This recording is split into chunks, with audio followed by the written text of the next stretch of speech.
Hey guys, so today we're going to be talking about The Hazelwood by Melissa Albert. Now, when I picked this book up, I was really unsure about it, but the more I read, the more intrigued I was, and I'm going to talk about some of that. But first, I wanted to give an overview of what the book is really like.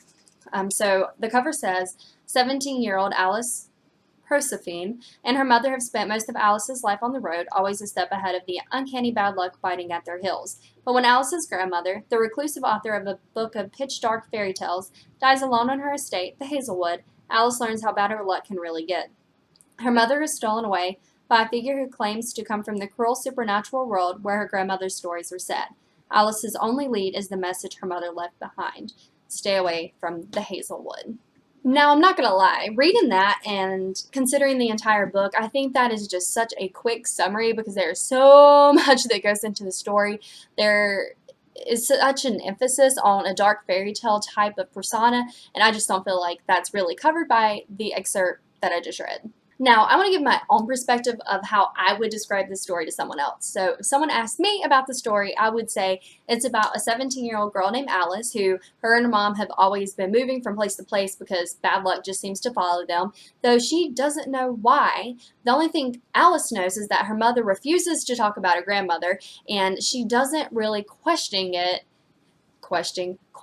because it's like a thing we don't talk about type of situation. Her mom had found her one time, searching the internet, trying to find everything she could about her grandmother, and she got super mad about it, and then they just dropped the subject, and that was it. Now, that kind of ties into Alice's character. I think that's naive. It's kind of strange because if I was in that situation, I'd want to know more. Like, okay, my grandmother wrote these dark fairy tales.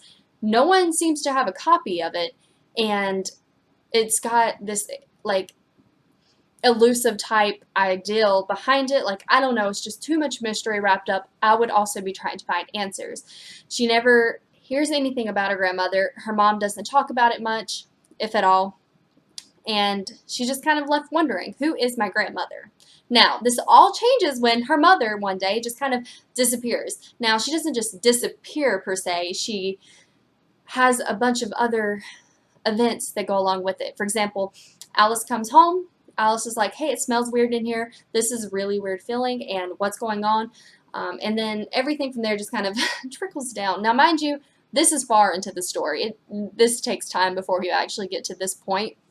And then from there, she enlists the help of her friend Ellery Finch, and they go around trying to figure out where her mother is. And he thinks that the hinterland have taken her, which that is what her grandmother wrote about. And Ellery Finch actually had a copy of the story, so he tries to tell her, and I mean Alice, some of the story as he's going through.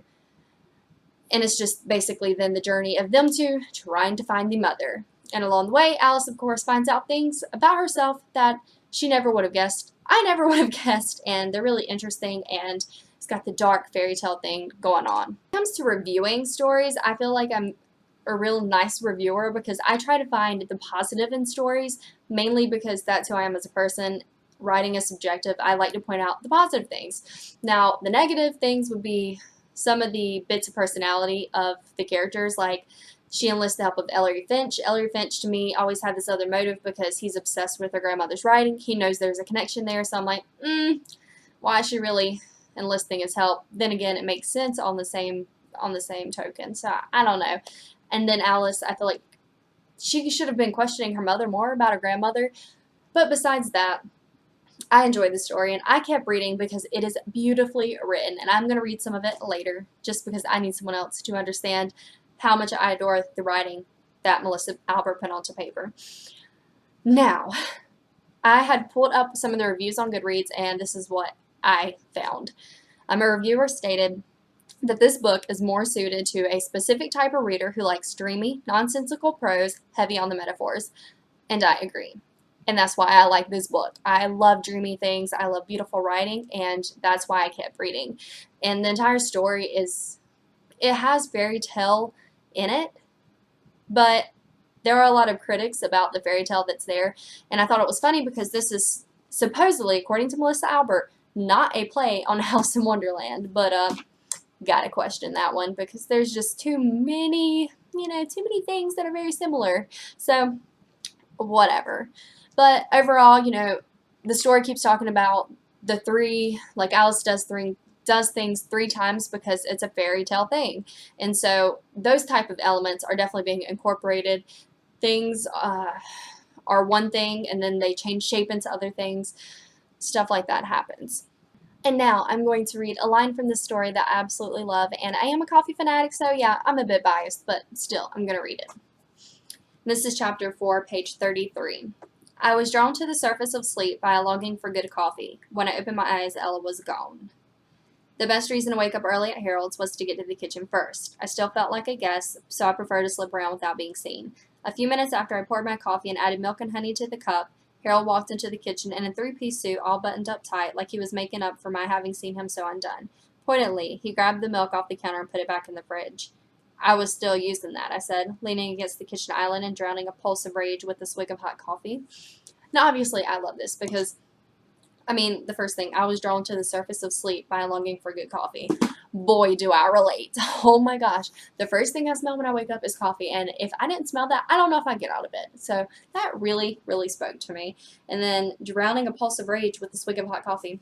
I think that's beautifully written. And it's so true. If you're a coffee drinker, you understand. That's the only way you're getting through the mornings is by drinking that coffee. But regardless of that, I think that the writing is really well done, and reading things like that, it's super dreamy. I agree with the critic, and that's why I enjoyed it. So, I'm also excited to announce that apparently the Hazelwood, is a series. Now, I didn't know that going in. I had to Google to find that out. So, I feel like, Melissa Albert, if you ever see this, you should make that a little more evident so I know there are other stories related to this one that I can read, which made me excited. Will I read them? Meh. I'm like on the fence. Meh. I might not. I don't know. I'm not like dying in love with this story, but I thought it was a really good read. So that is it. If you're really into fairy tales, you might be let down just from what I've seen from critics, but if you're someone who just enjoys really good writing and you want to read something different, definitely recommend The Hazelwood by Melissa Albert. And that is all I have for today, guys. Bye.